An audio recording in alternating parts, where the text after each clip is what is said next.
이것도 안 됩니다. 이것은 더 큰 위반입니다. 과태료 30만 원까지 낼 수 있습니다. 이제는 환경부에서 직접 나섰습니다.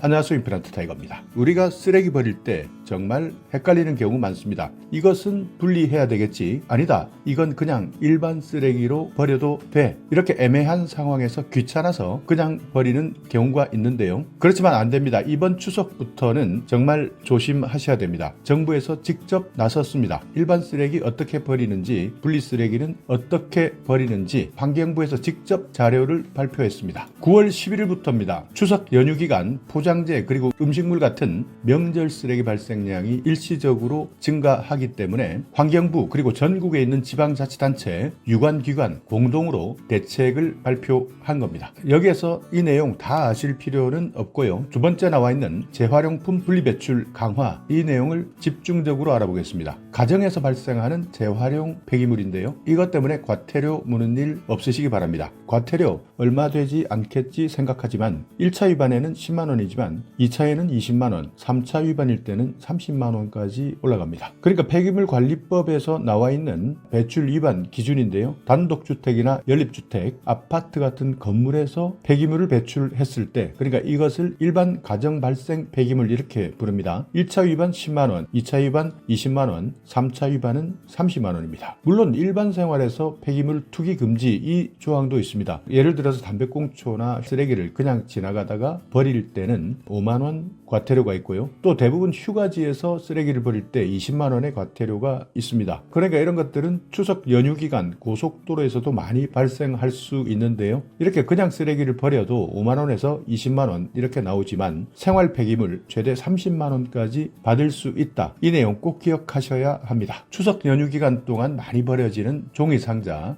스티로폼, 플라스틱 용기, 여기에 대한 집중적인 단속이 시작됩니다. 물론 분리배출 요령에 대해서 미리 알려주고 홍보하겠다라는 대책도 들어가 있지만 실제 너무나 많은 폐기물이 발생하기 때문에 이 부분에 대해서는 정말 꼼꼼하게 체크하고 품목별로 분리배출하셔야 됩니다. 어떨 때는 이런 일도 생깁니다. 그러니까 조금 귀찮아서 너무 애매해서 일반 쓰레기 봉투에 그냥 대충 담아 버렸는데 문제는 단속반이 사람이 아니었던 겁니다. 고양이가 물어뜯어서 안에 내용물을 해체해 버렸는데요. 여기에서 공교롭게도 택배 용지가 온 동네에 쏟아져 버린 겁니다. 그래서 지나가던 사람이 신고를 했고 구청에서 출동해서 청소를 했는데 이 사람은 택배 용지 때문에 딱 걸린 겁니다. 아이쿠, 고양이 선생님이 단속반 역할을 한 것이죠. 어떻게 보면 상상도 못한 일이지만 실제 단속 당한 사람 입장에서는 길고양이한테 과태료를 대신 내달라고 할 수도 없고 정말 난감한 적이 있었다고 합니다. 그러니까 대부분 운이 좋은 사람들은 아무렇게나 버려도 안 걸린다 이렇게 생각하기도 하지만 뜻밖의 길고양이 단속 반원 때문에 이렇게 딱 걸리게 된 겁니다. 자, 그래서 일단 정부에서 발표한 내용 중에 리스트부터 한번 쭉 살펴보겠습니다. 자, 먼저 추석에 가장 많이 발생하는 재활용 쓰레기입니다. 종이 상자도 있고요. 스티로폼 상자도 있습니다. 플라스틱 포장용기, 비닐봉투, 양파망, 과일 포장재, 식용유, 남은 음식물, 보자기, 부직포 장바구니,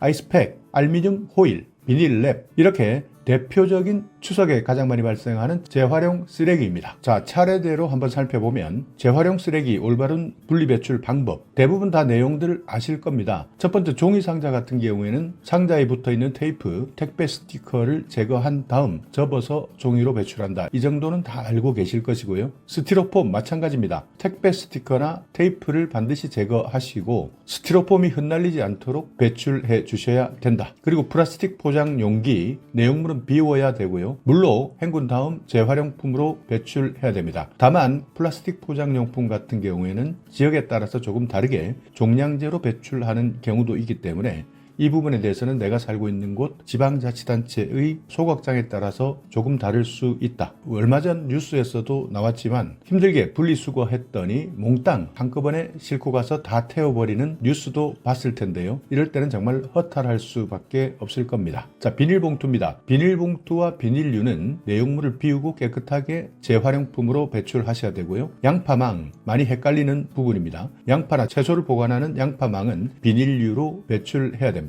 자, 과일 포장재, 이 부분이 정말 헷갈릴 겁니다. 스티로폼 같기도 하고 비닐 같기도 하고 플라스틱 같기도 하고 정말 헷갈릴 텐데요. 과일 포장재 재활용이 어렵기 때문에 종량제 봉투로 배출하셔야 됩니다. 그러니까 이 부분은 분리 배출하는 것이 아니라 종량제 봉투로 배출해야 된다. 그러니까 꼭 종량제 봉투에 과일 포장재를 넣으셔야 된다. 이번 추석에 정말 많은 분들이 과일을 드시거나 과일을 선물 받으실 텐데요. 이 과일 포장재 때문에 잘못 배출하다가 억울하게 과태료 내는 일 없으셔야 됩니다. 자, 식용유입니다. 식용유는 남은 식용유는 하수로 배출하게 되면 수질 오염을 일으킵니다. 그렇기 때문에 식용유 전용 수거함에 배출하거나 아니면 가까운 동사무소나 주민센터에 문의해서 배출해 주시면 됩니다. 남은 음식물입니다. 음식물 전용 수거함 또는 음식물 종량제 봉투에 담아서 배출해 주셔야 되는데 다만 여기에서 과일의 씨나 조개, 게껍질, 생선뼈 이런 딱딱한 것과 채소의 뿌리, 껍질 이런 것들은 일반 쓰레기 종량제 봉투에 배출하셔야 됩니다. 보자기입니다. 섬유류 같은 경우에는 재활용이 되지 않기 때문에 일반 쓰레기 종량제 봉투에 넣으셔야 됩니다. 부직포로 만든 장바구니는 재활용되지 않습니다. 일반 쓰레기 종량제 봉투에 배출하셔야 되고요. 아이스팩 물로 된 아이스팩인데요. 가위로 잘라서 물은 하수구에 배출하시고 케이스는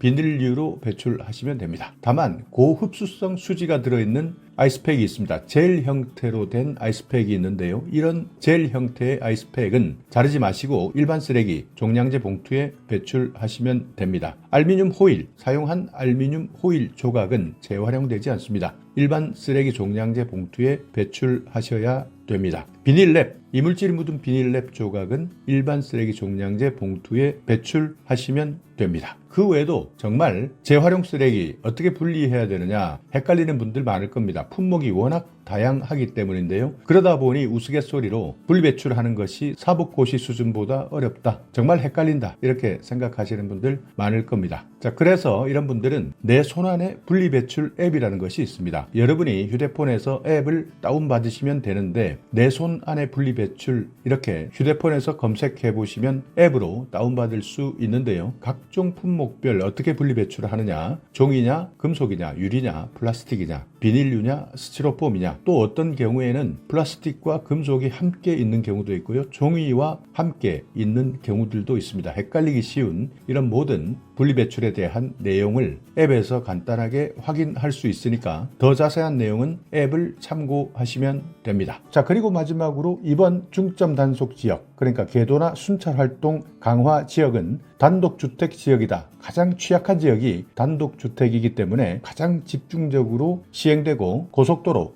휴게소, 무단투기 행위 집중적으로 단속하니까 이 지역도 꼭 기억해 두시기 바라겠습니다. 자, 오늘 영상 여러분께 조금이나마 유익한 정보가 있었다면요. 오늘도 구독 그리고 좋아요 부탁드리겠습니다.